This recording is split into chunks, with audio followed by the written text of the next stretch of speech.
C'est la chanson que Françoise Mallet-Joris a écrite en parlant de l'amour platonique que j'ai toujours eu pour Serge Lama et qu'on a partagé. C'est une très belle chanson. Serge considère que c'est sa chanson et il m'a piégée quand il a fait un anniversaire à l'Olympia. Il m'a invité à faire sa première partie et à la fin, il fait sortir de scène. Il m'a prise comme ça par les revers de la veste et il m'a dit « Chante-moi celui ». Et c'est ma chanson, chante-moi ma chanson, chante-moi ma chanson. Et il m'a retraîné sur scène. Pendant ce temps-là, on avait mis un piano, un Steinway. Et je disais « Mais je la connais pas, ça fait 35 ans, je l'ai pas chantée. Ne me fais pas ça, au secours, au secours ». Et il avait prévu le coup, il avait fait imprimer les paroles. Et d'ailleurs, il y a sur les réseaux sociaux et sur mon site, les images où il est derrière moi, où il me tient les paroles avec sa main droite et où je chante celui pour lui. Et ça a été d'une émotion incroyable et c'était comme c'était le jour de son anniversaire. C'était une grande émotion.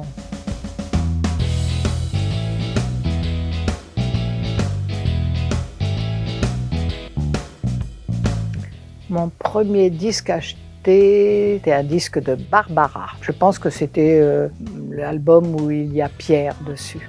Il était revenu un soir, ce fut son dernier voyage et ce fut son dernier rivage. Il voulait avant de mourir se réchauffer. Alors c'était un concert classique parce que j'étudiais le piano classique et maman m'avait emmené voir György Xifra, dont j'ai toujours souvenir ému à la façon dont il jouait les rhapsodies de Liszt.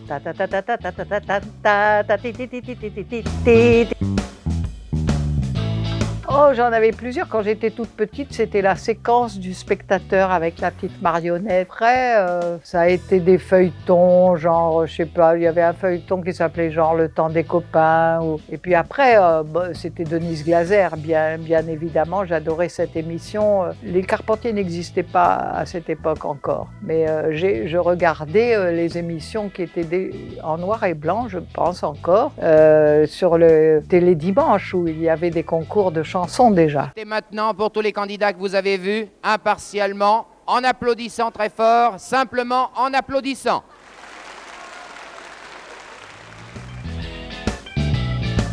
Alors, mon premier passage télé, c'était dans un concours de chansons télévisé, Télé Monte-Carlo, donc ça a inondé toute la Côte d'Azur jusqu'à Marseille, de Monaco à Marseille. Et c'était un concours qui s'appelait Chapeau et qui avait lieu toutes les semaines où on chantait des chansons dans un studio de télé.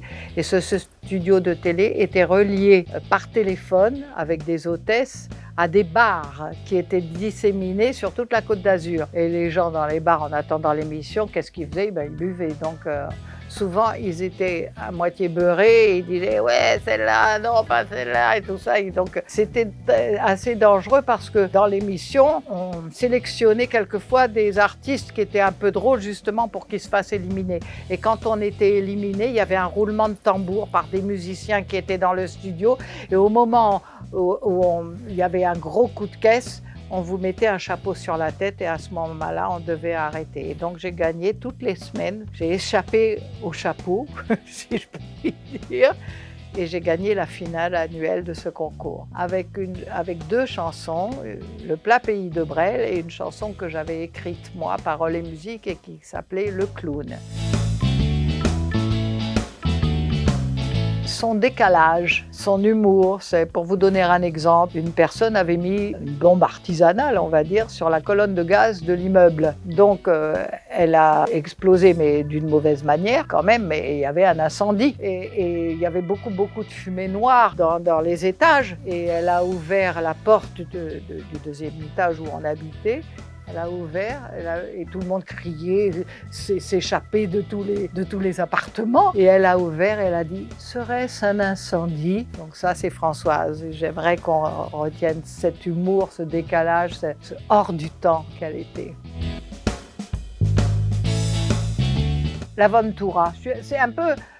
Au moment où je dis ça, parce que je suis copine avec Stone, mais au moment où je dis ça, je pense à Barbara qui qui chantait ça un peu en répétition parce qu'elle aimait aussi ça. Et j'ai pas fait le rapprochement, c'est parce que j'ai eu Stone au téléphone il n'y a pas longtemps et j'ai pensé à ça rapidement. Et chaque jour que Dieu fait mon amour avec toi, c'est la même toi.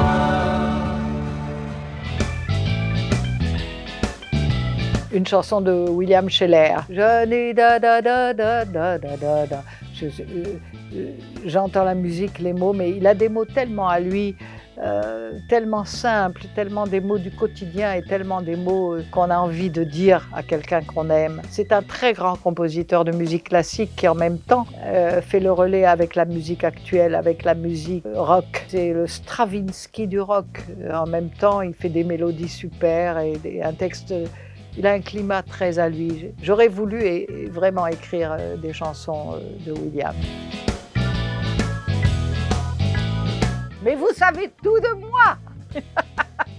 Je vais fêter mes 50 ans de métier, de carrière, on va dire, parce qu'au mois de mars 73, c'est la première fois que je suis montée sur une grande scène d'un music-hall parisien qui était à l'époque Bobino. Et en 73, j'ai sorti mon premier album, donc c'était une année magique pour moi. Donc je vais fêter cet anniversaire-là au Théâtre de Passy du 1er au 11 juin 2023. Donc j'espère que mon public qui est très très fidèle sera présent. Parce que ça, c'est une joie extraordinaire d'avoir toutes les générations avec soi. Ceux qui m'ont vu débuter, il y en a encore.